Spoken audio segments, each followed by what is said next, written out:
ડભોઈમાં ઉનાળાની શરૂઆત થતાં જ બજારમાં ઠંડા અને મીઠા તરબૂચનું આગમન થઈ રહ્યું છે. ખાસ કરીને ડભોઈ તાલુકાના ચનવાડા અને ધરમપુરી ગામ વચ્ચેના માર્ગ પર હાલ અનોખો દ્રશ્ય જોવા મળી રહ્યો છે.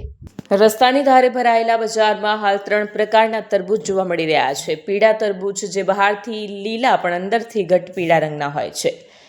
પટ્ટાવાળા તરબૂચ જે તેના વિશિષ્ટ દેખાવ માટે જાણીતા છે. દેશી લીલા તરબૂચ જે આપણા વિસ્તારની ઓળખ છે.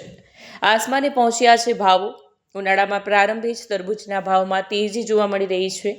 વિવિધતા મુજબ ભાવ નીચે મુજબ છે, જેમાં પીળા તરબૂચ 40 પ્રતિ કિલો, માંગ પટ્ટાવાળા તરબૂચ 30 પ્રતિ કિલો અને દેશી લીલા તરબૂચ 20 પ્રતિ કિલો છે.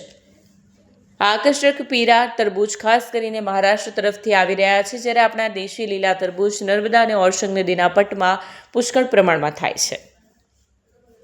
સ્થાનિક લોકોનું માનવું છે કે પીળા તરબૂચ કરતાં આપણા દેશી લીલા તરબૂચ વધુ મીઠા અને સ્વાદિષ્ટ હોય છે. તેમ છતાં દેખાવમાં અનોખા હોવાને કારણે લોકો પીળા તરબૂચ ખરીદવાનું વધુ પસંદ કરી રહ્યા છે. પ્રવાસીઓ માટે આકર્ષણનું કેન્દ્ર બન્યું છે. સ્ટેચ્યુ ઓફ યુનિટી તરફ જતા દેશ વિદેશના પ્રવાસીઓ જ્યારે અહીંથી પસાર થાય છે, ત્યારે પીળા રંગના તરબૂચ જોઈને આશ્ચર્યચકિત થાય છે. વિડીયો જર્નાલિસ્ટ ફઝલ રઝાક ખત્રી સાથે સત્યા ટીવી ન્યૂઝ, ડભોઈ.